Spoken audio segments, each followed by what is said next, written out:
अध्याय 2 आखेट खाद्य संग्रह से भोजन उत्पादन तक। पहला पॉइंट है यहाँ पर तुषार की रेल यात्रा। तुषार अपने एक रिश्तेदार की शादी में दिल्ली से चेन्नई जा रहा था। रेल में उसे खिड़की वाली सीट मिल गई जहां से वह बाहर का नज़ारा देखने में मग्न हो गया। तेज दौड़ती गाड़ी से उसने देखा कि पेड़ पौधे, घर, खेत खलियान बड़ी तेजी से पीछे की ओर छूटते जा रहे थे। तभी उसके चाचा ने उसके कंधे पर हाथ रखकर कहा, पता है, लोगों ने मात्र 150 साल पहले रेल यात्रा करनी शुरू की थी। लोगों ने मात्र 150 साल पहले रेल यात्रा शुरू की थी। एक पॉइंट है, ध्यान रखिएगा कि आज से कितने साल पहले रेल यात्रा शुरू हुई, तो 150 साल पहले। बस तो इसके कुछ दशक बाद आई। तुषार सोचने लगा कि जब लोगों के पास आने जाने के लिए तेज रफ्तार वाली सवारियां नहीं थी, तो क्या वे यात्रा ही नहीं करते थे? क्या वे अपनी सारी जिंदगी एक जगह पर बिता दिया करते थे? नहीं, ऐसी बात नहीं थी। ये जो कॉलम है, यहाँ पर एक व्यक्ति है तुषार, ठीक है, जो रेल पर सवारी कर रहा है, यानी सफ़र कर रहा है। और खिड़की के पास आप भी बैठते हो तो आप बाहर के नज़ारों को देखते होंगे, और रेल आगे जा रही है और सब चीज़ें जो हैं वो पीछे की ओर जाते हुए नजर आते हैं। और तभी उसके चाचा उसके कंधे पे हाथ रख के बोलते हैं कि अरे, तुम्हें पता है कि लोगों ने रेल की यात्रा करना मात्र 150 साल पहले शुरू की है। तो एक टर्म आता है सामने कि 150 साल पहले एक रफ्तार से चलने वाली चीज़ जो एक जगह से दूसरी जगह बहुत जल्दी पहुंचा देती है, वो केवल 150 साल पहले ही शुरू हुई है। और बोला कि बस, ठीक है, यानी कि बस की जो सवारी है वो आज से कुछ ही दशक पहले, मतलब कुछ ही डिकेड पहले आई है। तो तुषार के दिमाग में कुछ सवाल आए कि क्या लोग जब रेल या बस नहीं थे तो क्या तब वो यात्रा नहीं करते थे, या यात्रा करते थे तो किस प्रकार की यात्रा करते थे? यही वो सवाल है जो हमारे को इस अध्याय में आगे जानने को मिलेंगे। तो चलिए हम और आप मिल करके चलते हैं अध्याय में आगे की ओर। तो बिना किसी देरी के सबसे पहला पॉइंट निकल के आता है आरंभिक मानव, शुरुआती मानव, ठीक है, अर्ली ह्यूमंस। आखिर वे इधर उधर क्यों घूमते थे? 4 पॉइंट है, बहुत ही इंपॉर्टेंट है इसमें, उसको भी आपको ध्यान रखना है, बट हम चैप्टर पढ़ेंगे। आरंभिक मानव एक जगह से दूसरी जगह क्यों जाते हैं? भाई, आप भी एक जगह से दूसरी जगह जाते हो घूमने के लिए, या किस वजह से, यह आपको ही पता होगा। तो हम बात करते हैं अर्ली ह्यूमंस के बारे में। जब हम उन लोगों के बारे में जानते हैं, मतलब हम उन लोगों के बारे में जानते हैं जो इस उपमहाद्वीप में 20 लाख साल पहले रहा करते थे, यानी कि भारत उपमहाद्वीप के अंदर, एशिया उपमहाद्वीप के अंतर्गत कितने साल पहले लोग रहते थे? 20 लाख साल पहले। आज से 20 लाख साल पहले। 1 नंबर का सवाल इंपॉर्टेंट है। आज हम उन्हें आखेटक खाद्य संग्राहक के नाम से जानते हैं, यानी कि आरंभिक मानव का दूसरा नाम क्या था? आखेटक खाद्य संग्राहक। आखेट यानी कि वो शिकार करते थे, खाद्य संग्राहक यानी कि अपने भोजन को एकत्रित किया करके वो रखते थे। भोजन का इंतजाम करने की विधि के आधार पर ही उन्हें इस नाम से पुकारा जाता था। आमतौर पर खाने के लिए वे जंगली जानवरों का शिकार करते थे, जैसे कि मछलियाँ, चिड़ियाँ, इस प्रकार के जानवर जीव को भी पकड़ते थे। फल मूल, दाने, पौधे, पत्तियाँ, अंडे, ये लोग ये इकट्ठा क्या करते थे। इन्हीं कृत की वजह से इनको आखेटक खाद्य संग्राहक कहा जाता है। तो आज से कितने साल, लाख या कितने लाख साल पहले लोगों को आखेटक खाद्य संग्राहक कहा जाता था? तो 20 लाख साल पहले। ठीक है, ये छोटी छोटी चीजें जो हैं ये आपको ध्यान रखनी है। आगे है, आखेटक खाद्य संग्राहक समुदाय के लोग एक जगह से दूसरी जगह घूमा करते थे। इसके कई कारण हो सकते हैं।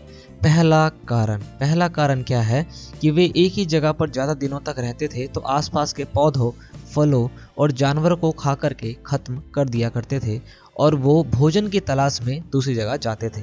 तो पहला रीजन क्या है? भोजन की तलाश में, मतलब वो जहाँ पर रुके तो वहीं के फल फूल इन सबको वो खा जाते थे, जानवरों को, तो वहाँ पर अब कुछ बचा नहीं, तो जीवित रहने के लिए उनको तो खाना है, तो वो एक जगह से दूसरी जगह भोजन की तलाश में चले जाते थे। दूसरा कारण, दूसरा कारण क्या है कि जानवर अपने शिकार के लिए या फिर हिरण और मवेशी अपना चारा ढूंढने के लिए एक जगह से दूसरी जगह जाया करते थे। मतलब या तो वो अपने शिकार के लिए जानवर ढूंढने के लिए जाते थे या फिर हिरण या मवेशी का चारा ढूंढने के लिए एक जगह से दूसरी जगह चले जाते थे। इसका मतलब कि ये लोग जानवरों का शिकार करने या उनके पीछे पीछे भी एक जगह से दूसरी जगह चले जाते थे। दो कारण आपको यहाँ पर दिख गए, दो और कारण है उसको भी हम देख लेते हैं। ठीक है, तीसरा कारण देखिए कि पेड़ों और पौधों में फल फूल अलग अलग मौसम में आते हैं। हम सभी को पता है कि अलग अलग पेड़ पौधों में अलग अलग मौसम में फल या फूल उगते हैं, इसलिए लोग उनकी तलाश में उपयुक्त मौसम के अनुसार अन्य इलाकों में घूमते होंगे। मतलब जिस मौसम में, जिस एरिया में मान लो वो रहते हैं और वहाँ पर उस मौसम के फल फूल आ चुके हैं जिनको उन्होंने खा लिया है, अब अगले सीजन में भाई वहाँ पर फल जो है वो उगेंगे, तो बीच के 6-7 महीने क्या करेंगे, वो तो एक जगह से दूसरी जगह मूव हो जाएंगे। मतलब भोजन की तलाश एक और रीजन हो सकता है। और चौथा कारण यह है कि पानी के बिना किसी भी प्राणी या पेड़ पौधों का जीवित रहना संभव ही नहीं है। बिल्कुल सही बात है, पानी के बिना तो असंभव है जीवन। तो और पानी कहाँ से मिल सकते हैं, झीलों से, झरनों से, नदियों से। ठीक है, अब जहाँ पर ये लोग रहते होंगे वहाँ की नदियाँ, झील ये सूख जाती होंगी या वहाँ पर सूखा पड़ जाता होगा, बारिश नहीं हुई तो वहाँ की झील, नदी, इसमें पानी खत्म हो जाता होगा, इसलिए ये पानी की तलाश में भी एक जगह से दूसरी जगह मूव होते हैं। तो 4 कारण हैं, जिसमें से पहला कारण क्या है, पहला कारण है भोजन की तलाश में, दूसरा कारण है जानवरों का पीछा करते करते, तीसरा कारण है अलग अलग मौसम में अलग अलग फल फूल उगते हैं तो उनकी वजह से भी ये एक जगह से दूसरी जगह मूव हो जाते थे, और चौथा कारण है पानी की वजह से। ठीक है, तो सूखा पड़ गया किसी एरिया में तो ये वहां से दूसरी जगह मूव हो जाएंगे। तो आरंभिक मानव के एक जगह से दूसरी जगह जाने के 4 कारण आपको मालूम चल गए होंगे। अब देखिए अगला पॉइंट है, आरंभिक मानव के बारे में जानकारी हमें मालूम कैसे चलती है, मतलब हमें कैसे पता चलता है कि ये मानव आरंभिक मानव है। देखिए आज के मानव के बारे में जानकारी पाना बहुत आसान है, क्योंकि अलग अलग तरीके हैं, ऑडियो विजुअल या ऑडियो विजुअल कोई भी तरीका आप उठा सकते हो, अखबार, रेडियो, टीवी, ठीक है, आसपास कहीं से भी आप इन्फॉर्मेशन उठा करके आज के लोगों के बारे में जान सकते हो। लेकिन आरंभिक मानव यानी आज से 20 लाख साल पहले के जो लोग हैं वो किस तरह के थे, क्या करते थे, क्या खाते थे, ये सब कुछ हमें पता कैसे चलता है, यही तो इतिहास है। देखो क्या कहते हैं, पुरातत्वविदों को कुछ ऐसी वस्तुएं मिली हैं जिनका निर्माण और उपयोग आखेट खाद्य संग्रह किया करते थे।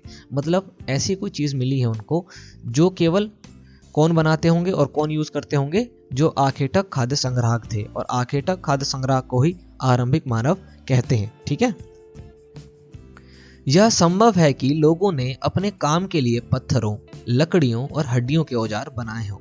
इनमें से पत्थरों के औजार जो आज भी बचे हुए हैं उनको देख करके इनको अंदाजा जो है वो लगता है कि ये उन्हीं टाइम पीरियड का काम है। आगे लिखा है, इनमें से कुछ औजारों का उपयोग फल फूल काटने के लिए, हड्डियां और मांस काटने के लिए, पेड़ों की छाल और जानवरों की खाल को उतारने के लिए किया जाता था। कुछ इस प्रकार के औजार बनाए गए हैं जिनसे फल फूल काटे जाते होंगे। ठीक है, जो छोटे होंगे और जो बड़े होते होंगे तो उससे जानवरों की खाल तक उतारी जाती होगी। कुछ के साथ हड्डियों या लकड़ियों के मुट्ठे लगे मिले हैं, जैसे कि आपने हथौड़ी देखा होगा भाई, आगे वाला जो लोहे का हिस्सा है केवल वही उपयोग होता है किसी भी चीज़ को पीटने के लिए, लेकिन पीछे एक मुट्ठा लगा होता है लकड़ी का ताकि वो उसको होल्ड किया जा सके। तो कुछ ऐसे भी औजार मिले हैं। बाण जैसे हथियार भी मिले हैं। कुछ औजारों से लकड़ियां काटी जाती थी। तो क्या क्या मिले हैं ये आपको ध्यान रखना है। लकड़ियों का उपयोग ईंधन के साथ साथ झोपड़ियां और औजार बनाने के लिए भी किया जाता था। यहाँ पर देख सकते हैं आप कुछ औजार दिखा रखे हैं उस टाइम पीरियड में कि लोग देखो इस प्रकार का पत्थर है जो आगे से नुकीला होता है, ये इस एरिया में पकड़ लेते हैं इनको आराम से और नुकीले हिस्से से जमीन खोद देते होंगे। ठीक है, यहाँ पर देख सकते हो आप, ये आगे से थोड़ा और नुकीला है जिससे कुछ फाड़ सकते हैं, उसको सिल सकते हैं। ठीक है, तो पत्थर के औजार का उपयोग बाएं ओर दिखाया गया है आपको, इंसान के खाने योग्य जड़ों को खोदने के लिए किया जाता था, और दाएं ओर जो है वो दिखा रखा है जानवरों की खाल से वस्त्र बनाने के लिए किया जाता था, मतलब सिलने के लिए। तो इसमें ये छेद कर देते हैं और फिर बाद में इसमें किसी चीज से बांध देते हैं। तो ये 2 प्रकार के हथियार आपको यहाँ पर दिखाए गए हैं। अब देखो, रहने की जगह निर्धारित करना। आरंभिक मानव कैसे ये जानेंगे कि भाई कहाँ पे रहा जाए कहाँ पर नहीं। मानचित्र 2 को देखो। लाल त्रिकोण वाले स्थान वे पुरा स्थल हैं जहां पर आखेट खाद्य संग्राहकों के होने के प्रमाण मिले हैं। इनके अलावा भी कई स्थानों पर आखेट खाद्य संग्राहक रहते थे। मानचित्र में सिर्फ कुछ गिने चुने स्थान चिन्हित किए गए हैं। कई पुरा स्थल नदियां और झीलों के किनारे भी पाए गए हैं। मतलब बहुत सारे ऐसी जगह हैं जो नदियों और झीलों के किनारे हैं, क्योंकि भाई आपको पता है पानी के बिना नहीं रह सकते। तो ये वो मानचित्र है। यहाँ पर जो जगह मार्क की गई है, ठीक है, ये वो एरिया हैं जैसे कि ये भीमबेटका, हुंगसी, कुरनूल गुफाएं, ठीक है, ये बुरझौम, मेहरगढ़, ये वो जगह हैं जहां पर लोगों के रहने के अवशेष मिले हैं। ठीक है, ये जितने नाम हैं ये अभी सभी आप आगे आएंगे और सबका आपको ध्यान भी रखना है। ठीक है, अब देखो यहाँ से आपको क्या ध्यान रखना है, जितने भी ये त्रिकोण वाले हिस्से हैं, त्रिकोण वाली जगह हैं जैसे कुरनूल गुफाएं, हुंगसी हो गया, भीमबेटका हो गया, ये सभी पुरा पाषाणिक पुरा स्थल है। क्या है? पुरा पाषाणिक पुरा स्थल, जैसे कि भीमबेटका जो कि आज के टाइम में मध्य प्रदेश के अंदर है, ठीक है, हुंगसी या कुरनूल गुफाएं। जितने ये स्क्वायर में बने हुए हैं ब्रू वाले से पय्यमपल्ली, हल्लूर, ठीक है, ये सभी नव पाषाणिक पुरा स्थल है। जैसे बुरझौम सबसे ऊपर था, मेहरगढ़, कोहलडीवा, महागढ़ा, ठीक है, चिरांद हो गया जो कि बिहार के अंदर है, ये सभी जो है वो नव पाषाणिक पुरा स्थल है। इनका नाम आपको ध्यान रखना है। अब जितने ये सर्कल में ग्रीन बने हुए हैं, जैसे यहाँ पर दिया गया है आदि चंदलूर, ठीक है, तो इस प्रकार की जगह जिस पर ग्रीन वो बने हुए हैं सर्कल के अंदर, ये सभी जो है महापाषाणिक पुरा स्थल है। अब जो ये पतंग जैसी शेप के हैं ये सभी आरंभिक गांव हैं और स्टार वाले आधुनिक नगर है, शुरुआती गांव। ठीक है, तो इन सभी का आपको नाम ध्यान रखना है, अभी आगे मैं बता दूंगा आपको। अब मैप देखेंगे आपको पता चल जाएगा आराम से, है कि नहीं। पुरा पाषाणिक पुरा स्थल कौन कौन से हो गए? भीमबेटका, हुंगसी, कुरनूल गुफाएं। नव पाषाणिक पुरा स्थल कौन कौन से हो गए? जैसे कि बुरझौम जो कि कश्मीर के अंदर है, कोहलडीवा, महागढ़ा, चिरांद, दाउजली हेडिंग, हल्लूर, पय्यमपल्ली और मेहरगढ़।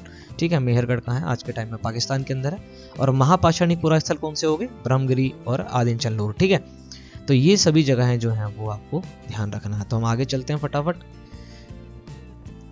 चूंकि पत्थर के उपकरण बहुत महत्वपूर्ण थे, इसलिए लोग ऐसी जगह ढूंढते थे जहां अच्छे पत्थर मिल सके। भाई डेफिनेटली ये बात सही है। भीमबेटका के बारे में यहाँ पर कुछ बात कही गई है, इसको देखिए, जो कि मध्य प्रदेश के अंदर है। इस पुरा स्थल पर गुफाएं व कंदराएं मिली हैं। लोग इन गुफाओं में इसलिए रहते थे क्योंकि यहाँ उन्हें बारिश, धूप और हवाओं से राहत मिलती थी। ये गुफाएं नर्मदा नदी के पास है। ये ध्यान रखना है आपको कि भीमबेटका कहाँ पर है। भीमबेटका कहाँ है सर? नर्मदा नदी के पास है। यहाँ पर लोग क्यों रहते थे? आग के अवशेष भी मिले यहाँ से, ध्यान रखना। ठीक है, तो क्यों रहते थे लोग यहाँ पर? अपने आप को बारिश, धूप या हवाओं से बचाने के लिए। शैल चित्रकला, इनसे हमें क्या पता चलता है? एक ये दीवारों पर चित्रकारी करते थे उस टाइम के लोग। तो आज के टाइम के हिसाब से तो चित्रकारी नहीं करते थे, पर उस टाइम के हिसाब से आप देख सकते हैं एक जानवर बना रखा है यहाँ पर और एक व्यक्ति है जो उसको पकड़ रहा है या इसके पीछे दौड़ रहा है। ठीक है, तो जिन गुफाओं में लोग रहते थे उनमें से कुछ की दीवारों पर चित्र मिले हैं। इनमें कुछ सुंदर उदाहरण हैं, जैसे कि मध्य प्रदेश और दक्षिणी उत्तर प्रदेश की गुफाओं में मिले हैं। इंपॉर्टेंट है, शैल चित्रकलाओं के उदाहरण या शैल चित्रकला कहाँ से मिली है? तो मध्य प्रदेश से और दक्षिणी उत्तर प्रदेश से। मध्य प्रदेश और उत्तर प्रदेश, ठीक है, ये आपको ध्यान रखना है। बहुत ही अच्छे से इसके अंदर जानवरों की सजीव चित्रण किया गया। मतलब अब ऐसा तो है नहीं कि जानवर को सामने बिठा दिया गया और वो पोज बनाया गया जानवर ने 1 घंटे तक फिर चित्रकारी करी। तो सजीव चित्रण की, जिस प्रकार से जानवर रियली में पकड़ता है कोई व्यक्ति, वैसा इन्होंने चित्रण किया है, आज के टाइम के हिसाब से नहीं। पुरा स्थल, आप ऊपर से पढ़ते आ रहे हैं बार बार, पुरा स्थल, पुरा स्थल, पुरा स्थल। पुरा मतलब पुराना, स्थल मतलब जगह। ठीक है, सिंपल सी बात है। तो पुरा स्थल किसे कहते हैं? तो पुरा स्थल उस स्थान को कहते हैं जहां औजार, बर्तन और इमारतें जैसी वस्तुओं के अवशेष मिले हैं। अवशेष मतलब उनके कुछ हिस्से मिले हैं। ऐसी वस्तुओं का निर्माण लोगों ने अपने काम के लिए किया था और बाद में वे उन्हें जो है वहीं छोड़ के चले गए। ये जमीन के ऊपर भी हो सकते हैं, अंदर भी हो सकते हैं, कभी कभी समुद्र में भी हो सकते हैं, नदियों के तल में भी हो सकते हैं। ये बहुत इंपॉर्टेंट है, सीटेट के एग्जाम में भी पूछा गया था। ये पुरा स्थल जो है वो कहाँ हो सकते हैं, कहाँ पाए जा सकते हैं? जमीन के ऊपर या अंदर या समुद्र में मिल सकते हैं या नदी वगैरह में मिल सकते हैं। तो भाई ये कहीं भी मिल सकते हैं। ठीक है, इन पुरा स्थलों के बारे में हम अगले अध्याय में पढ़ेंगे, डेफिनेटली पढ़ेंगे, ये आपको ध्यान रखना है। तो पुरा स्थल किसे कहते हैं? पुरानी जगह। ठीक है, आरंभिक मानव जहां पर रहा करते थे उन जगहों को कहा जाता है। तो आग की खोज, अगला पॉइंट क्या है? आग की खोज। आग ढूंढ ली यार। मानचित्र 2 में कुरनूल गुफाओं को ढूंढो। अभी हमने ऊपर मानचित्र देखा था जो कि पेज नंबर 13 पर है। कह रहे कि यहाँ पर गुफा है, कुरनूल गुफा, सॉरी भीमबेटका में नहीं, कुरनूल गुफा के अंदर हमें राख के अवशेष मिले हैं। और राख तो आपको पता है कि वो आग जलाने के बाद ही मिलेंगे। तो आग के अवशेष कहाँ से मिले हैं? कुरनूल गुफा से। इसका मतलब यह है कि आरंभिक लोग जो है आग जलाना सीख गए थे। मतलब हम जो आज आग जलाते हैं और हम अपने आप को समझते हैं कि यार हमने इन्वेंट किया इसे, ये तो आरंभिक मानव यानी कि आज से 20 लाख साल पहले आग जलाना उन्होंने सीख लिया था। आग का इस्तेमाल वो किस लिए करते थे? तो जैसे रोशनी के लिए यानी प्रकाश के लिए, मांस को भूनने के लिए, या खतरनाक जानवरों को अपने से दूर करने के लिए या दूर भगाने के लिए। ये आपको ध्यान रखना है। तो आग का आविष्कार या आग की खोज जो है आरंभिक मानव ने कर ली थी। अब ये एक पॉइंट है नाम और तिथियां, इसको देख लेते हैं हम। इसमें क्या बताया गया है? जिस काल के बारे में पढ़ रहे हैं, पुरातत्वविदों ने उन्हें बड़े बड़े नाम में रखे। ठीक है, आरंभिक काल को वे पुरापाषाण काल कहते हैं। आरंभिक मतलब शुरुआती टाइम। ठीक है, मैंने बताया था काल और समय। काल एक लंबे टाइम को काल कहते हैं। ठीक है, लंबे समय को काल कहते हैं, पीरियड। तो आरंभिक काल को वो क्या कहते हैं? पुरापाषाण काल।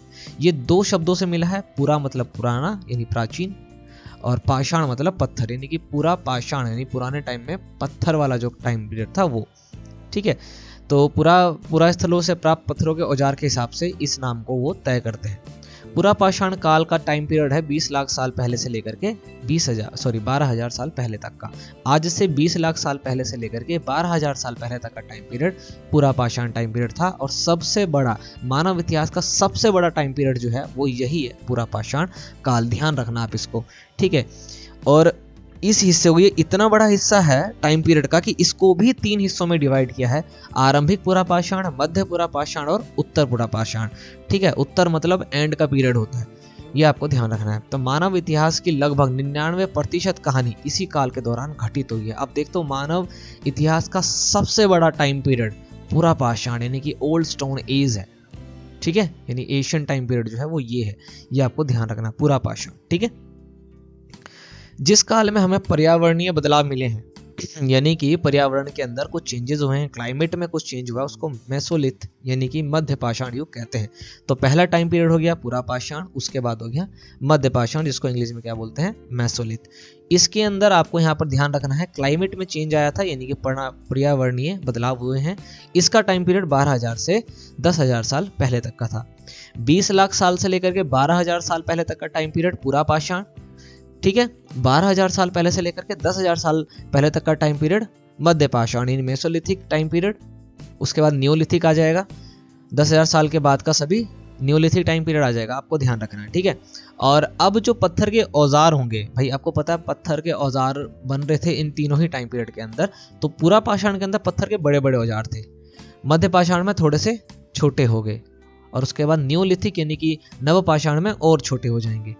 तो इस काल के पाषाण औजार जो थे, पत्थर के औजार, वो पूरा पाषाण के मुकाबले छोटे होते थे। इन्हें माइक्रोलिथ यानी कि लघु पाषाण भी कहा जाता है। प्रायः इन औजारों में हड्डियों या लकड़ियों के मुट्ठे लगे हसिया और आरी जैसे औजार मिलने लगे थे। भाई जैसे जैसे चीजें आगे जाएगी, टाइम पीरियड आगे बढ़ेगा, तो इक्विपमेंट्स जो है वो बेटर हो जाएंगे, छोटे हो जाएंगे। ठीक है, जैसे पहले का फोन जो था भाई वो बड़ा होता था, केवल कॉल होती थी। आज के टाइम में आपके हाथ में स्मार्ट बैंड जो है वो बंधा हुआ है, उसके अंदर सिम लगा करके आप बात कर सकते हो। तो चीजें जो है आगे जाकर के छोटी होने लग जाती है और एडवांस हो जाती है। साथ साथ पुरापाषाण युग वाले औजार भी इस दौरान बनाए जाते रहे, ये आपको ध्यान रखना है। तो पुरापाषाण सबसे पुराना टाइम पीरियड, मानव इतिहास का सबसे ज्यादा टाइम जो है 99% समय जो है उसी में गया है। उसके बाद पर्यावरणीय बदलाव यानी कि क्लाइमेट के अंदर जो चेंजेस आए थे वो किसमें देखने को मिले थे? मध्य पाषाण के अंदर देखने को मिले थे, ये आपको ध्यान रखना है। टाइम पीरियड 12,000 साल पहले से लेकर के 10,000 साल पहले तक का, और उसके बाद का टाइम पीरियड हो जाएगा यानी कि 10,000 साल, और उसके बाद का टाइम पीरियड नवपाषाण यानी कि नियोलिथिक टाइम पीरियड से जाना जाता है।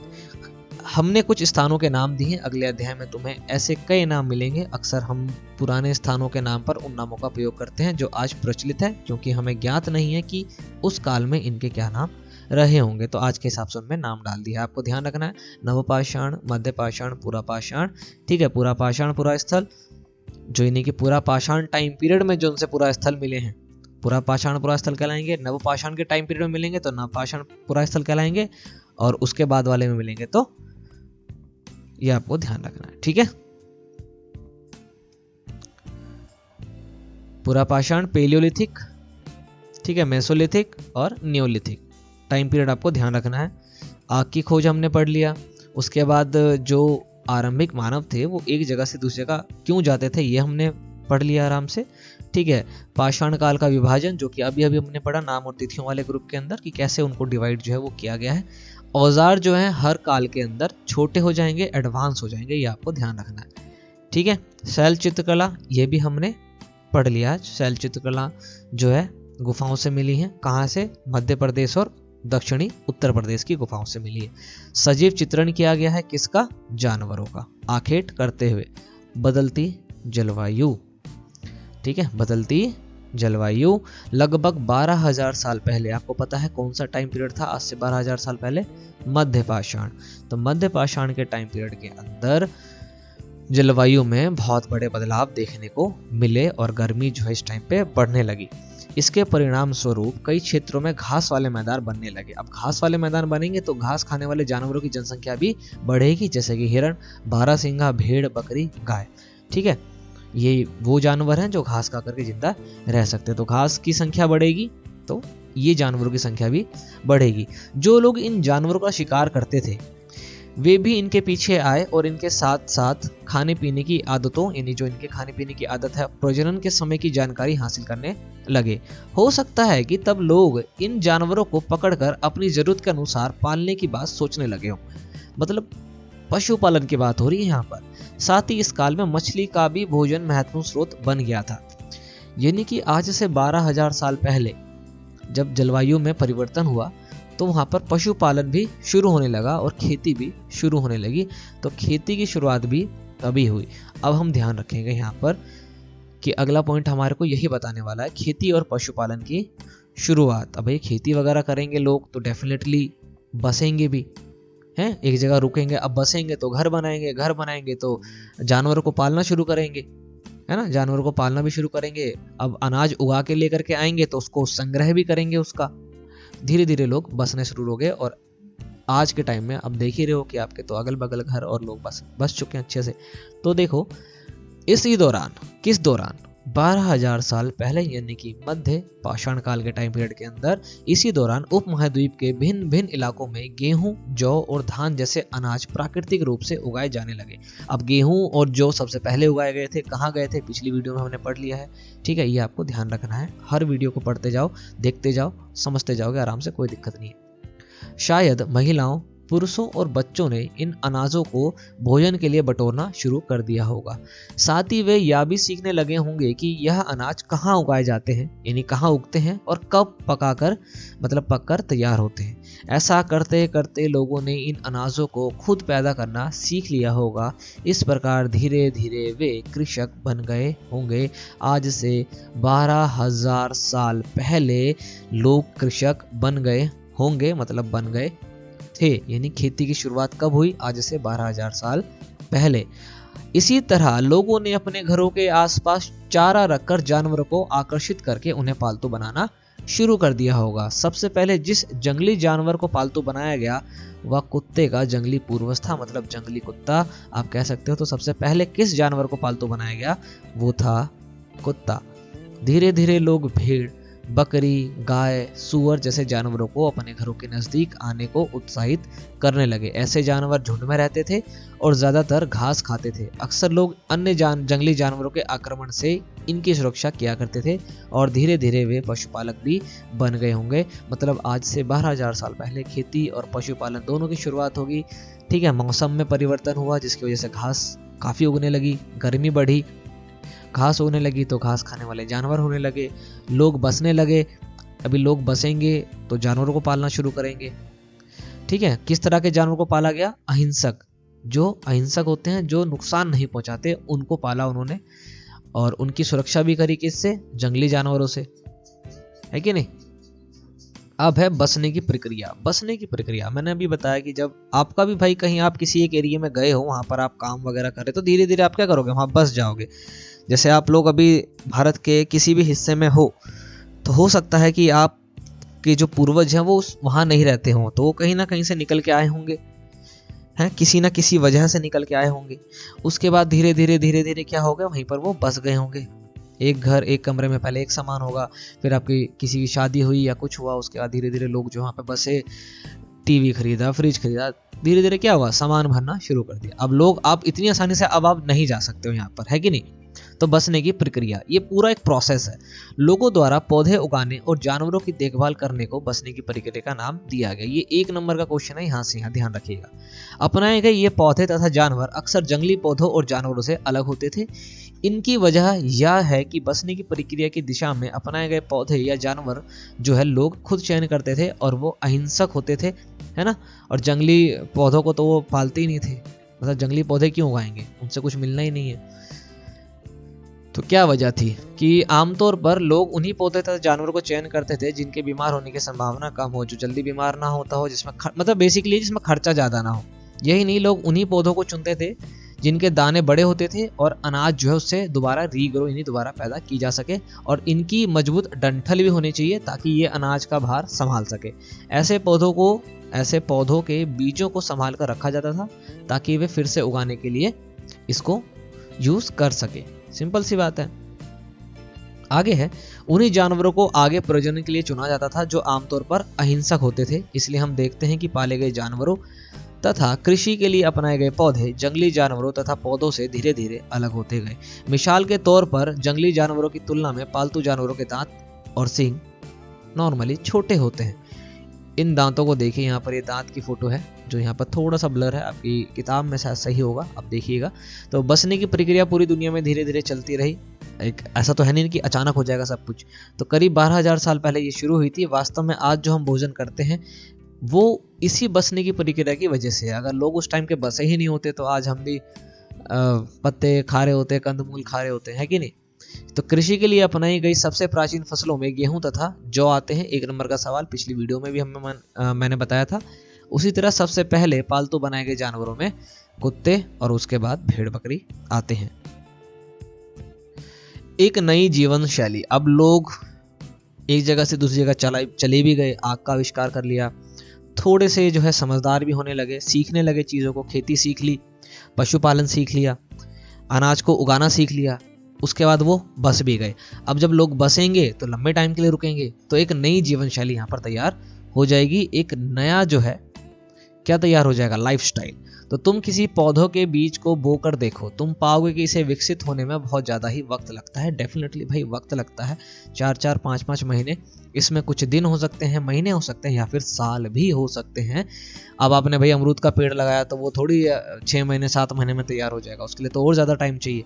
इसलिए जब लोग पौधे उगाने लगे तो उनकी देखभाल के लिए उन्हें एक ही जगह पर लंबे समय तक रहना पड़ा। अब देखभाल करेंगे तो भाई धीरे धीरे क्या करेंगे, बीज बोने से लेकर के फसलों के पकने तक, पौधों की सिंचाई करने से लेकर के खरपतवार हटाने, जानवरों और चिड़ियों से उनकी सुरक्षा करने जैसे बहुत सारे काम वो करने लगे। कटाई के बाद अनाज का उपयोग बहुत संभाल करके वो करते थे, क्योंकि भाई लंबा एक टाइम है उसके अंदर, है ना। 4 महीने लगे, 5 महीने लगे, उसके बाद जाके अनाज मिला, उसके फिर रीग्रो करने के लिए वो उसको संभाल के भी रखते थे। अनाज के उपयोग किस प्रकार में हो सकते हैं, तो बीज के रूप में हो सकते हैं, खाद्य के रूप में हो सकते हैं, उपहार के रूप में हो सकते हैं, भंडार के रूप में हो सकते हैं। भाई बीज यानी आप दोबारा उसको रीग्रो करने के लिए यूज कर सकते हो, खाद खाने के लिए उपयोग कर सकते हो, एक दूसरे को उपहार स्वरूप दे सकते हो, या फिर इसको स्टोर करके रख सकते हो। ये कुछ उपयोग हैं 4 अनाज के, ये आपको ध्यान रखना है। अनाज को भोजन और बीज दोनों ही रूपों में बचाकर रखना आवश्यक था, इसलिए लोगों ने इसके भंडार की बात सोचनी पड़ी। बहुत से इलाकों में लोगों ने मिट्टी के बड़े बड़े बर्तन बनाए, टोकरियां बुनी और फिर इसमें सामान रख करके जमीन में गड्ढा खोद करके रख दिया। ठीक है, अब ये आपको ध्यान रखना है कि नई जीवन शैली के अंदर जो है अब लोग बस गए हैं आराम से, और उसके बाद उन्होंने किस किस प्रकार से जो है भोजन को एकत्रित करना शुरू कर दिया। जानवर, चलते फिरते खाद्य भंडार। जानवर बच्चे देते हैं जिससे उनकी संख्या बढ़ती है। अगर जानवरों की देखभाल की जाए तो उनकी संख्या तो बढ़ती है, साथ ही साथ उनसे दूध भी प्राप्त होता है, जो भोजन का एक अच्छा स्रोत है। आज भी आप गाय भैंस का दूध पीते ही होंगे, है ना। यही नहीं, जानवरों से हमें मांस भी मिलता है। दूसरे शब्दों में पशुपालन भोजन के भंडारण का ही एक तरीका है। अगर आप जानवर को पालोगे तो आपके पास खाद्य पदार्थ के रूप में दूध आ जाएगा या फिर उनका मांस आ जाएगा। तो एक तो चलते फिरते ही क्या हो जाएंगे, वो आपके खाद्य भंडार। तो आप उसको जितना पालो, जितनी जनसंख्या बढ़ेगी उतना फायदा है कि नहीं। अब देखिए अगला पॉइंट है, आओ आरंभिक कृषकों और पशुपालकों के बारे में थोड़ा और जो है हम पता करते हैं। क्या पता कर सकते हैं हम इनके बारे में, तो चलिए वो देख लेते हैं। मानचित्र 2 वही वाले जो आपको पीछे दिखाया गया था। इसमें कहे कि क्या आपने नीले वर्ग देखे, जो नीले स्क्वायर थे, क्या वो आपको दिख रहे हैं? पता है इनमें से प्रत्येक बिंदु उस जगह को दर्शाता है जहां पुरातत्वविदों को शुरुआती कृषकों और पशुपालकों के होने के साक्ष्य प्राप्त हुए हैं, एविडेंसेस मिले हैं। वो नीले वर्ग जहां पर स्टार्टिंग के यानी कि अर्ली ह्यूमंस रहते थे, ये पूरे उपमहाद्वीप में पाए गए, मतलब पूरे लगभग अच्छे से फैले हुए हैं ये। इनमें सबसे महत्वपूर्ण हिस्सा है पश्चिमोत्तर क्षेत्र में, आधुनिक कश्मीर में और पूर्वी तथा दक्षिणी भारत में। तो इन 4 जगहों पर जो है इस प्रकार की चीजें मिली हैं। वास्तव में ये निर्दिष्ट स्थान कृषकों और पशुपालकों की बस्तियां थी या नहीं, इसे जांचने के लिए वैज्ञानिक खुदाई में मिले पौधे और पशुओं की हड्डियों के नमूनों का अध्ययन करते हैं। मतलब उस एरिया से, मतलब अगर हमें जानना है कि इस एरिया में वो लोग रहा करते थे या नहीं, तो क्या करेंगे, हम खुदाई करेंगे, वहाँ पर कुछ हड्डियाँ या कुछ पेड़ पौधे के अवशेष अगर हमें मिल गए, हम उसका अध्ययन करके जान सकते हैं कि ये कितना पुराना हो सकता है। और अगर ये सच में उतना पुराना निकला आज से 12,000 साल पहले, तो हम कह देंगे कि यहाँ पर आरंभिक मानव रहते थे। इनमें सबसे रोचक हैं जले हुए अनाज के दानों के अवशेष। अब आपको पता है कि आग का आविष्कार हो चुका है, तो मतलब खाना पकाना शुरू कर दिया होगा। तो देखिए आग का आविष्कार आरंभिक मानव ने कर लिया था, यानी पूरा पाषाण में हो गया था, लेकिन उसका अच्छे से इस्तेमाल, खाना पकाने के लिए इस्तेमाल जो है वो कब किया गया? आज से 12,000 साल पहले, यानी कि मध्य पाषाण के अंदर। ये आपको ध्यान रखना है। आग का आविष्कार कब हो गया? पूरा पाषाण, ओल्ड स्टोन एज के अंदर, ठीक है, पेलियोलिथिक के अंदर। लेकिन आग का इस्तेमाल अच्छे से, यानी कि खाना बनाने के लिए। आज के टाइम में आग का इस्तेमाल किस लिए करते हैं आप? सबसे बढ़िया भैया, अनाज को पकाने के लिए, इसी के लिए करते हैं ना, खाना पकाने के लिए। तो इसका इस्तेमाल कब हुआ? तो मध्य पाषाण के टाइम में, ठीक है। ऐसा लगता है कि ये गलती से या फिर जानबूझकर के जल गए होंगे। वैज्ञानिक इन अनाज के दानों की पहचान कर सकते हैं। इस तरह हमें पता चलता है कि इस उपमहाद्वीप के विभिन्न भागों में बहुत सारी फसलें उगाई जाती रही होंगी। वैज्ञानिक विभिन्न जानवरों की हड्डियों की भी पहचान कर सकते हैं। नेक्स्ट पॉइंट है स्थायी जीवन की ओर। अब मानव मूव भी हो गए हैं, पशुपालन करने लगे, अनाज उगाने लगे। तो भाई आप उगा देंगे तो उसके बाद दूसरी जगह जाके तो उगाएंगे नहीं, उसी पे फिर से खेती करेंगे, फिर से खेती करेंगे। अगर ये 5 साल 10 साल 15 साल 20 साल 25 साल चल गया, तो भाई स्थायी जीवन हो जाएगा कि नहीं हो जाएगा? लोग एक जगह रुक जाएंगे, ठहर जाएंगे। तो अगला पॉइंट आता है हमारा स्थायी जीवन की। और पुरातत्वविदों को कुछ पुरा स्थलों पर झोपड़ियों और घरों के निशान मिले हैं, जैसे कि बुर्ज होम। कहाँ है आज के टाइम में? कश्मीर में। बुर्ज होम में जो घर हैं वो जमीन के अंदर है। लोग गड्ढे के नीचे घर बनाते थे, जिन्हें गर्तवास कहा जाता है। ये जितने पॉइंट है आपको ध्यान रखना है। इनमें उतरने के लिए सीढ़ियां होती थी, इनसे उन्हें ठंड के मौसम में सुरक्षा मिलती होगी। पुरातत्वविदों को झोपड़ियों के अंदर और बाहर दोनों ही स्थानों पर आग जलाने की जगह मिली है। ऐसा लगता है कि मौसम के अनुसार घर के अंदर या बाहर ये खाना बनाते होंगे। जब ठंड होगी तो घर के अंदर बनाते होंगे, ताकि घर भी गर्म हो जाए और आग भी लग जाए अच्छे से। और जब गर्मी होती होगी तो घर के बाहर खाना बनाते होंगे। कह रहे गर्तवास का चित्र बनाओ। आप एक गर्तवास का चित्र बना सकते हो। कहाँ पर मिला है बुर्ज होम? कश्मीर के जगह पर, यानी कश्मीर में, ठीक है। बहुत सारी जगहों से पत्थर के औजार भी मिले हैं। इनमें से कई ऐसे हैं जो पूरा पाषाणीय युग उपकरणों से काफी ज्यादा अलग है, यानी ओल्ड स्टोन एज से काफी ज्यादा अलग है। इसलिए इन्हें नव पाषाण युग का माना गया है, मतलब नियोलिथिक टाइम पीरियड का इसको माना गया है। इनमें वे औजार भी हैं जिनकी धार और अधिक पैनी हो गई है और इन पर अब पॉलिश भी चढ़ाई गई है ना। ओखली और मूसल का प्रयोग अनाज तथा वनस्पतियों से प्राप्त अन्य चीजों को पीसने के लिए किया जाता था। ओखली और मूसल, इनका उपयोग नव पाषाण काल के अंदर होना शुरू हो गया था। कब हुआ था? नव पाषाण काल के अंदर। यही जो छोटी छोटी चीजें हैं ना, यही आपको ध्यान रखना है। नियोलिथिक टाइम पीरियड के अंदर जब औजार बहुत अधिक पहने, छोटे, मतलब बहुत अधिक ही पहने नुकीले हो गए थे, छोटे हो गए थे, इन पर पॉलिश भी चढ़ी हुई थी, मतलब ये देखने में अच्छे फैंसी लगने लग गए थे। और इसी टाइम पीरियड पर ओखली और मूसल का भी प्रयोग होना शुरू हो गया था। आज हजारों साल बाद भी ओखली और मूसल का प्रयोग अनाज पीसने के लिए किया जाता है। आपके घरों में भी होता होगा। उसी तरह प्राचीन प्रस्तर युगीन औजारों का निर्माण और प्रयोग लगातार होता रहा। मतलब हम डेफिनेटली, जैसे कि इस युग के अंदर कोई चीज बनाई गई है, फिर ये नया युग आ गया, तो इसका भी उपयोग होगा, इसका कम होगा और यहाँ पर कोई नई चीज बन जाएगी। फिर एक नया युग आया जो कि नवपाषाण है, तो इसमें कुछ और बढ़िया चीज बन जाएगी, पर इनका भी उपयोग होता रहेगा, क्योंकि हम कैरी फॉरवर्ड करते हैं सारी चीजों को, ठीक है। भाई ओखली और मूसल सोच रहे हो, आज से 10,000 साल पहले उसका प्रयोग हम आज तक कर रहे हैं। अब आपके घर में अलग बात है कि मिक्सी आ गई है कि नहीं, तो कुछ औजार हड्डियों से भी बनाए जाते थे उस टाइम पीरियड के अंदर, कब, नवपाषाण के। तो देखिए नवपाषाण युग के कुछ उपकरण, अब ये छोटे भी हैं, अच्छे भी लग रहे हैं, पॉलिश भी चढ़ा रखे हैं इनके अंदर, है कि नहीं, जरी का काम होने लग गया था एकदम बढ़िया से। नवपाषाण युग के पुराने स्थलों से कई प्रकार की मिट्टी के बर्तन मिले हैं, कई प्रकार के मिट्टी के इनमें बर्तन मिले हैं। जैसे ये छोटे छोटे पॉइंट देखा, फटाक से आपको नोट जो है कर लेने का एकदम। कभी कभी इन पर अलंकरण भी किया जाता है। अलंकरण का मतलब होता है अलंकृत करना, इनको सजाया भी जाता है रंग वगैरह से, ठीक है। बर्तनों का उपयोग चीजों को रखने के लिए किया जाता था। धीरे धीरे लोग बर्तनों का प्रयोग खाना बनाने के लिए भी करने लगे। चावल, गेहूं तथा दलहन जैसे अनाज का अब आहार का महत्वपूर्ण हिस्सा बन गए थे, जैसे कि अभी भी है। इसके साथ साथ अब लोग कपड़े भी बुनने लगे। इसके लिए कपास जैसे आवश्यक पौधों का उपयोग जो है किया जाने लगा, यानी कि अब उनको भी उगाया जाने लगा। तो कपास के पौधे या कपास की खेती भी कब शुरू हुई? नवपाषाण काल के अंदर, ठीक है। क्या ये परिवर्तन हर जगह एक साथ ही आए होंगे? जी बिल्कुल नहीं, एक साथ तो नहीं आए होंगे, पर हाँ धीरे धीरे आए होंगे। जिस प्रकार से ऑस्ट्रेलिया, अमेरिका, इनमें परिवर्तन है इस टाइम पीरियड के अंदर 2022 के अंदर, क्या वही सेम चीज है भारत के हर एक एरिया में है? जी बिल्कुल नहीं, पर धीरे धीरे होगी कि नहीं होगी इसी प्रकार से। ऐसी बात नहीं है। एक तरफ जहां कई जगहों पर स्त्री पुरुष शिकार और भोजन संग्रह करने का काम करते रहे, वहीं अन्य लोगों ने हजारों साल के दरमियान धीरे धीरे खेती और पशुपालन को अपना हिस्सा बना लिया था। बहुत जगह लोग मौसम के मुताबिक बदल बदल कर अपनी जीविका चलाने लगे, यानी कि अलग अलग तरह के अनाज जो है उन्होंने उगाना शुरू कर दिया। सूक्ष्म निरीक्षण, ठीक है, सूक्ष्म यहाँ पे निरीक्षण करेंगे हम किस जगह का? मेहरगढ़, ठीक है। हम इंस्पेक्शन करेंगे, माइक्रोस्कोपिक इंस्पेक्शन। मेहरगढ़ में जीवन मृत्यु, बहुत ही इंपॉर्टेंट पॉइंट है, यहाँ ध्यान रखना। मेहरगढ़ आधुनिक पाकिस्तान के अंदर है। कह रहा मानचित्र 2 में मेहरगढ़ को ढूंढो, पाकिस्तान में सबसे ऊपर आपको दिखा, ये मेहरगढ़ का एक घर भी है यहाँ पर दिखा रखा है। यह ईरान जाने वाले सबसे महत्वपूर्ण रास्ते बोलन दर्रे के पास एक हरा भरा समतल स्थान है। कौन सा दर्रा लगता है भाई? बोलन दर्रा।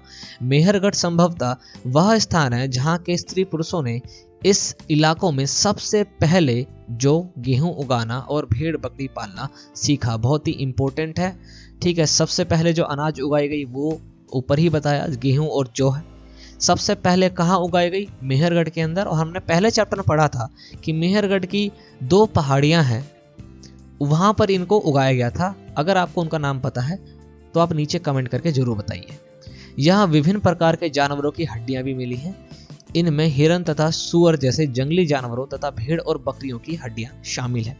मेहरगढ़ में इसके अलावा चौकोर तथा आयताकार घरों के अवशेष भी मिले हैं। प्रत्येक घर में 4 या उससे ज्यादा कमरे हैं। इनमें से कुछ संभवतः भंडारण के काम आते होंगे, मतलब कुछ ऐसे कमरे थे जहां पर अनाज को स्टोर किया जाता था। मृत्यु के बाद सामान्यतः मृतक के सगे संबंधी उसके प्रति सम्मान जताते हैं। किसी व्यक्ति की मृत्यु हो गई तो जो उसके सगे संबंधी हैं वो उनके प्रति, जो मर गया है, सम्मान जताते हैं।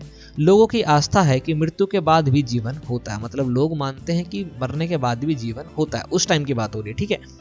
इसलिए वो क्या करते थे ना कि कब्रों में मृतकों के साथ उसके सामान भी रख देते थे। मतलब जो व्यक्ति मरा है वो जो सामान इस्तेमाल करता था ना, उनमें से कुछ सामान को वो उसके साथ रख देते थे। मेहरगढ़ में ऐसी कई कब्रें मिली हैं जिसमें इस प्रकार से एक व्यक्ति की लाश है, ठीक है, कंकाल आप यहाँ पर देख सकते हैं, उसके साथ उसके इस्तेमाल के सामान रखे गए हैं।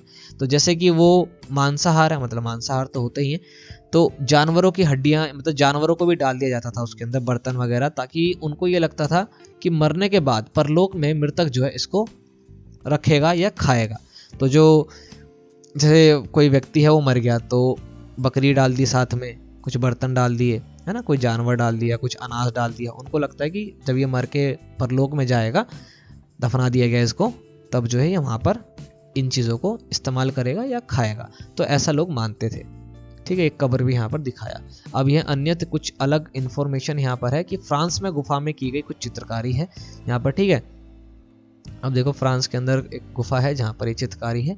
अपने एटलस में फ्रांस ढूंढो, यानी कि मैप के अंदर आपको फ्रांस को ढूंढना है। यह चित्र फ्रांस की गुफा का है। इस पूरा स्थल की खोज लगभग 100 साल पहले 4 स्कूल के छात्रों ने की। भाई देखो, 4 स्कूल के बच्चों ने 100 साल पहले एक पूरा स्थल की खोज कर दी जो कि फ्रांस के अंदर है। तो तुम भी बच्चों कुछ भी कर सकते हो, है कि नहीं। इस तरह के चित्र लगभग 20,000 साल पहले से लेकर के 10,000 साल पहले के बीच बनाए गए थे। तो 10,000 साल पहले, आज से 10,000 साल पहले कौन सा टाइम पीरियड था? नवपाषाण, मध्य पाषाण की बात हो रही है इसके अंदर, है ना। इनमें कई जानवरों के चित्र बनाए गए हैं। इनमें जैसे कौन कौन से जानवर है? जंगली घोड़े हैं, गाय है, भैंस है, गेंडा है, रेंडियर है, बारहसिंगा है ना, सुअर है। इनके अलग अलग और गहरे चमकीले रंगों से इनको चित्रित भी किया गया है। तो कितने बढ़िया रंग इसमें भरे गए हैं। इन रंगों को लौह अयस्क और चारकोल जैसे खनिज पदार्थों से बनाया गया है। लौह अयस्क यानी कि लोहे का और जहाँ पर लोहा अच्छी मात्रा में मिलता है, और चारकोल का इस्तेमाल करके बनाया गया है, इसमें रंग भरा गया है। तो ये गुफा कहाँ पर मिली भाई? फ्रांस के अंदर, है कि नहीं है। तो आरंभिक मानव के जो ये सारी चीजें थी वो हमने यहाँ पर देख लिया। एक लास्ट पॉइंट है इस चैप्टर के अंदर, एक नवपाषाणिक पुरा स्थल। एटलस में कह रहा है तुर्की को ढूंढो। ऊपर बोला था उसने फ्रांस को ढूंढो, अब बोल रहा है तुर्की को ढूंढो। तो भैया ढूंढो, तो इसका मतलब कुछ इंपॉर्टेंट है उसके बारे में। तो नवपाषाण युग के सबसे प्रसिद्ध पुरा स्थलों में एक चपात युग तुर्की में है। एक जगह है चताल युग, ठीक है। यहाँ दूर दराज स्थानों से कई सारी चीजें जो हैं वो लाई जाती थी और उनका उपयोग किया जाता था। जैसे सीरिया से लाया गया चकमक पत्थर, लाल सागर की कौड़ियों तथा भूमध्य सागर की सीपियां। ध्यान रहे कि उस समय तक पहिए वाले वाहन का आविष्कार नहीं हुआ था, जबकि पहिए का आविष्कार हो चुका था। तो पहिए का आविष्कार भी आज आदि मानवों ने कर दिया था, ये आपको ध्यान रखना है। आग का आविष्कार भी उन्होंने कर दिया था। हाँ, आज भी इस्तेमाल करते हैं और हम पहिए का इस्तेमाल आज भी करते हैं, लेकिन पहिए का आविष्कार किया था पर वाहन रूप में उसका इस्तेमाल नहीं किया गया था। तो सामान को जानवरों की पीठ पर लाद करके वो लेके जाते थे। तो बहुत सारी चीजें हैं यहाँ पर, बहुत सारे शब्द मिले, जैसे आखेटक, खाद्य संग्राहक, पुरा स्थल, उद्योग स्थल, आवासीय स्थल, पुरापाषाण, मध्यपाषाण, लघुपाषाण, कृषक, पशुपालक, नवपाषाण या फिर कब्र। तो तरह तरह के शब्द, तरह तरह की जानकारियां और बड़े ही रोचक तरीके से एनसीईआरटी में वैसे भी बताई जाती है। थोड़ी सी वीडियो लंबी जरूर हो जाती है, या थोड़ा सा आप समझ सकते हो चैप्टर लंबा हो जाता है, लेकिन जब तक आप कनेक्ट नहीं करोगे तब तक आप सीख नहीं पाओगे। फिर तो वही रटने वाली चीज़ हो जाएगी कि आप आंसर लो और उसको रट डालो। लेकिन आप सीखो उन चीज़ों को। जब भी इतिहास पढ़ो उस टाइम पीरियड में जाओ, समझो उसको, आप आराम से जो है पहचान जाओगे। तो ये जो चैप्टर था हमारा, जिसका नाम था आखेट, खाद्य संग्रह से लेकर के भोजन उत्पादन तक, ये हमारा यहाँ पर कंप्लीट हो गया है। उम्मीद है आपको पसंद आया होगा। अगर पसंद आया तो लाइक शेयर करिएगा, सब्सक्राइब करिएगा चैनल को। हम आपसे मिलेंगे नेक्स्ट वीडियो में फिर नए टॉपिक के साथ। तब तक के लिए जय हिंद।